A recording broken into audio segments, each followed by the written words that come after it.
E hoje nós estamos recebendo aqui no estúdio o Carlos Cândido, que é o secretário de Tecnologia da Informação do TRE. Nós vamos falar sobre eleições, estamos aí numa semana bem crucial, apertada, onde tudo acontece, né? Seja muito bem-vindo, Carlos. Obrigado pela oportunidade de falar aqui com a sua audiência. Já quero saber de você qual a expectativa para essas eleições, né? Estamos nessa semana, reta final, que assim, por enquanto tá tranquilo, pelo que você já me disse, mas muita coisa ainda pode acontecer, né? Sim, tá tranquilo, mas a gente sempre diz aquele tranquilo à medida do possível, Poliana, porque a gente está agora numa fase final de checagem da distribuição dos equipamentos, urnas eletrônicas, todas já foram dado carga, todas estão preparadas para a eleição.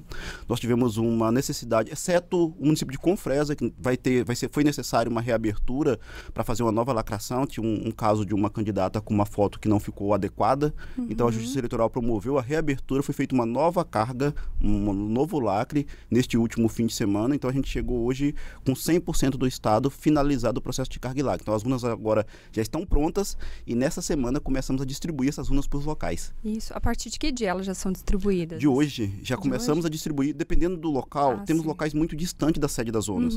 Então a partir de hoje algumas urnas já saem da sede da zona para alguma sede de um outro município termo. E depois ainda vai ter mais uma outra distribuição ainda, geralmente nas vésperas da eleição, vai para o local mesmo de votação, onde realmente vai ser a votação. E tem urnas que também vão para terras indígenas, né? Vocês fazem isso, né? Sim. Essas têm uma logística especial. Como a gente geralmente faz? Primeiro, nós vamos dividir aqui o que é terra indígena de terra indígena em local de difícil acesso. Sim. A terra indígena que está num local de fácil acesso, não há nenhuma diferenciação por parte da Justiça Eleitoral. Existem terras que estão em locais de difícil acesso que não são indígenas. Por exemplo, nós temos muitos quilombos aqui na região de Mato Grosso. Então, tem locais de difícil acesso mesmo. Esses locais de difícil acesso são assistidos por avião, por barco, e é uma logística que também é desenvolvida nessa semana. Meu Deus, e é todo um trabalho, um processo, né? Uma verdadeira operação para que essas pessoas consigam votar, né, Carlos? Sim, uma verdadeira operação. A gente diz que essa é a maior operação logística do Centro-Oeste, a maior do estado de Mato Grosso, sem nenhuma dúvida. A própria Polícia Militar, do ponto de vista de efetivo militar e tudo mais do estado de Mato Grosso, também é a maior operação que eles executam no estado de Mato Grosso. Enfim, os parceiros também atuam no maior limite e a gente faz todo um processo para tentar que tudo ocorra bem. O sistema eletrônico de votação, né, adotado aqui no Brasil, as urnas eletrônicas, ainda é visto como referência mundial, mas todo ano que tem eleição ainda há controvérsias, pessoas duvidando, né, das urnas eletrônicas. Tem como comprovar que essas urnas são 100% eficazes, seguras? A primeira coisa é que a gente, enquanto Justiça Eleitoral, a gente acha válida essas dúvidas e esse questionamento. Sem questionamento, sem dúvidas, o processo não evolui. É preciso, o eleitor tem que ser crítico, o eleitor tem que apontar, tem que observar. A única coisa que a gente teme é que o eleitor crie tumulto atrapalhando a ordem natural de votação. Sim. Essa é uma preocupação muito grande que a gente teve. A gente tem nessa eleição, por exemplo, o primeiro candidato em que o eleitor vai votar é para vereador. Depois ele vota para prefeito. Então vamos imaginar aqui, Poliana, um eleitor que vai votar no candidato 99 para prefeito, mas para vereador não tem o 99. O que acontece? O eleitor chega na urna, naquele anseio de votar logo para o candidato a prefeito dele, digita 99, vai aparecer voto nulo. Aí ele já começa a acreditar que aquilo ali é porque a urna está fraudada. O que a gente costuma explicar nas palestras? Se alguém fosse fraudar a urna, não seria um modelo em que você digita ali, ela já parece que está fraudada. Então não faz sentido o que atrapalha e que vem atrapalhando o processo eleitoral brasileiro. É muito mais desinformação do que ter um risco ou ter um problema num processo como esse. E eu acho que em toda eleição, né, o TRE sofre com essas fake news também, né, de urnas fraudadas, que não estão funcionando, sempre vem, né, passa as eleições, vem aquelas informações falando sobre as urnas eletrônicas, né? Sim, é da cultura do brasileiro também, veja bem, a gente costuma observar durante a campanha, chega um candidato e te pede o seu apoio. A gente faz um trabalho de correlação entre o nosso modelo e o modelo alemão. Se você observar no modelo alemão, um candidato da Alemanha pede o apoio para um alemão, se ele já tiver um outro candidato, ele vai dizer, não, me desculpe, mas eu já vou votar em fulano. Aqui no Brasil, não. Todo candidato que pede o apoio, o eleitor chega, não, pode contar comigo. Aí chega no dia da eleição, aquele candidato tem bem menos votos do que ele esperava. porque ele caminhou ali no bairro, foi ali com a vizinhança e todo mundo disse que estava fechado com ele. Então ele começa a acreditar que ele só pode ter sido fraudado. Mas foi o eleitor que disse para ele que votaria nele, quando na verdade não iria votar. Então a gente tem coisas que são nossas, né? Faz parte do nosso processo, faz parte dessa festa que é o processo eleitoral brasileiro. O eleitor não quer desagradar ninguém, né? Não quer desagradar. Ele quer ficar bem com todos. Exatamente. Assim. Tem muito isso mesmo. Muito. E o candidato, ele se sente ofendido, porque às vezes o candidato passa ali no bairro, na região dele, principalmente numa eleição como essa, Sim. que é uma eleição regional, aí ele tem lá, ele acredita que tem, sei lá, 3, 4 mil votos. No dia da eleição ele recebe 100, 200. Ele fala, não, peraí, eu esperava 3, 4 mil, aí eu recebo 200. Só que ele tá acreditando que todo mundo que falou pra ele que votaria nele, vai realmente votar nele. E a gente vê que o nosso modelo, a gente não gosta muito de desagradar, né? Não, a gente não quer falar não. Então falta assim, um pouquinho de sinceridade do eleitor e um pouquinho mais de malícia por parte do candidato também, né? Exatamente. De entender que isso acontece e não dá pra contar com esses votos aí, né? Não dá pra contar assim, não com essa certeza, né? Porque é o modelo, é como a gente brasileiro se comporta nesse cenário. Isso não é pior nem melhor que nenhum outro povo, é como a gente se comporta, é só isso. Sim. E como que tá hoje o uso da inteligência artificial nas eleições? O TRE também tem usado essa tecnologia? Sim, não diretamente no processo de votação, né? Porque o processo de votação do Brasil é um processo bastante simples. Ele é uma coisa bem trivial. Se você comparar de 96 até agora, é basicamente o mesmo processo. É um processo muito simples que nem requer inteligência artificial para você capturar um voto numa urna eletrônica, que é bem inferior a qualquer celular hoje em dia em matéria de tecnologia, só capta o voto com isso. Mas a gente usa, por exemplo, no processo de análise da prestação de contas, que vai acontecer logo após a eleição, e antes da eleição nós usamos no registro de candidaturas. E falando agora um pouquinho sobre os nossos deveres, essa semana, né, que está chegando aí, eu quero saber o que pode, o que não pode. O candidato pode continuar com essa propaganda eleitoral até que dia? E o que o eleitor pode também? Vamos supor, tem muita gente que quer ir votar usando a camiseta do candidato, né? Isso pode, não pode? Há sempre essas dúvidas aí. Sim. Agora vem uma parte muito importante a ser lembrado do eleitor. A propaganda em rádio e televisão termina agora quinta-feira, certo? Sim. Então, e para o dia da eleição, sendo mais objetivo o que pode e o que não pode. O eleitor pode se manifestar favorável ao candidato, por exemplo, levar o carro adesivado, uma bandeira, desde que ele não fique gritando, fazendo realmente uma espécie de comício, a manifestação silenciosa, ela é permitida. Tá. Então ele pode entrar na cabine de votação vestida a camisa do candidato? Pode. O eleitor pode. Quem não pode estar vestido com a camisa do candidato é os mesários, eles não podem, né? Sim. Mas o eleitor pode entrar, ele pode ficar na fila ali com a camisa do candidato dele, agora ele não pode estar na fila e ficar tentando cooptar voto pro candidato, que aí seria... Distribuir santinho também não, Distribuir né? santinho também não. Não pode ter nenhum tipo de manifestação que não seja sua própria pessoal. Entendi. Então você pode se manifestar, você pode ir vestido, pintar o seu corpo inteiro na cor do seu partido candidato. Não há problema nenhum, é você... no seu direito de manifestação. Você não pode influenciar na área do outro, né? No espaço do outro. Tem que respeitar ali, né? Manter isso. E a questão do candidato, o que eles não podem fazer no dia da eleição, os próprios candidatos? É a mesma ideia. O candidato também não pode se portar fazendo campanha tal, no dia nem na véspera da eleição, segue o mesmo modelo. Sinais. É a mesma coisa, né? Deixou de ser algo próprio, você está tentando influenciar alguém, você tá aí também correndo em clima eleitoral. Porque tem muito candidato que termina ali, né, de votar e já faz o sinal, né, eu tô fazendo aqui, que sugere o número do candidato, né, isso não pode também. Isso não pode também, mas assim, claro, há um espaço, né, às vezes tem a imprensa cobrindo um candidato a prefeito que tá ali votando, é normal o cara ir lá e mostrar também o número dele ali na hora que ele tá votando, isso é diferente de fazer campanha, né, o que ele não pode é aproveitar o momento para fazer campanha, sabe, de repente levar um megafone e gritar lá dentro da sessão, tal. Ele não pode fazer algo nesse sentido, mas ele mesmo demonstrar ali ou dar uma entrevista para quem estiver cobrindo o evento, não há problema também. E o candidato que desrespeitar essas leis, essas ordens, ele pode ser preso? Não, o candidato não pode ser preso nesse período eleitoral, salvo em crime em flagrante, né? Que vai de que dia até que dia? Então, termina no dia da eleição, já começou o período de não ser preso, salvo engano, dia 1º. E agora, o que ele o que vai acontecer é ele ter problemas na homologação dos resultados dele de candidatura, porque aí ele pode ainda sofrer algum tipo de sanção em relação à diplomação, porque ao cometer crime eleitoral ele pode sofrer uma ação por parte do Ministério Público ou do outro partido e isso acabar impugnando a candidatura dele e impedir que ele seja diplomado.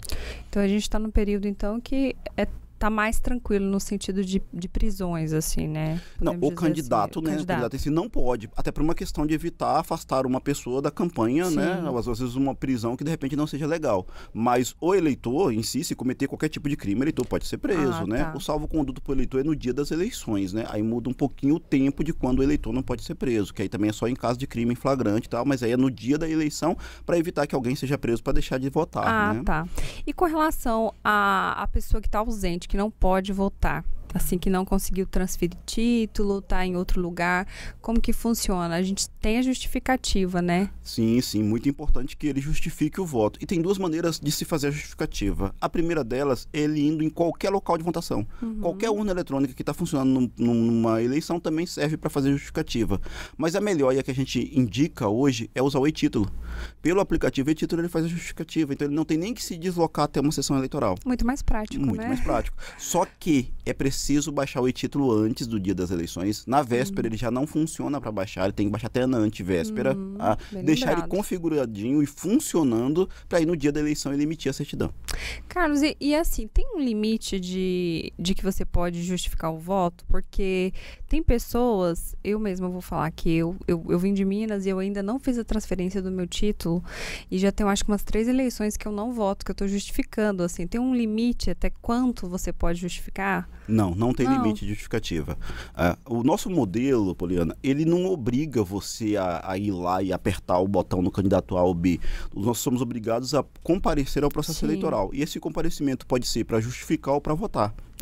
Então, ele é um pouquinho diferente. Se ele obrigasse você a votar em alguém, aí deveria ter um limite de justificativa. Mas não, nosso processo obriga você a participar do processo, mas não votar especificamente. E para fazer transferência? Eu sei que agora já não dá mais tempo, mas é bom a gente sempre lembrar, né? Como fazer transferência de título, né? Uma pessoa que está mudando de cidade. Isso. No comecinho de novembro a gente já reabre inclusive com biometria, e aí o eleitor vai lá e faz a transferência, na mesma hora já sai com o título transferido. Lá no TRE. Inclusive você pode vir aqui no TRE ou nos ganha-tempos, no centro ou no CPA, que também já vão abrir na reabertura do processo eleitoral, no comecinho de novembro. Leva um documento com foto, um comprovante de endereço, vai lá, faz o seu título, no mesmo momento você já vai sair transferida, já vai poder votar em 2026 em Mato Grosso. Falando sobre as novidades, o que a gente tem esse ano, né, que tá diferente das últimas eleições? Você estava me falando aí que vamos ter mais sessões, como que está funcionando?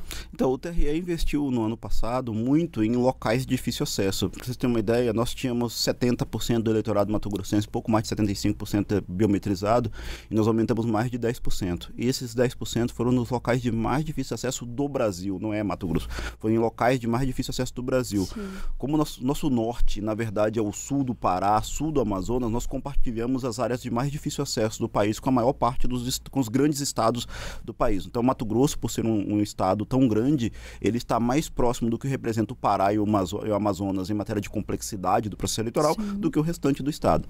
Como consequência, nós tínhamos locais de muito distante acesso, dificuldade, que precisavam criar um local de votação.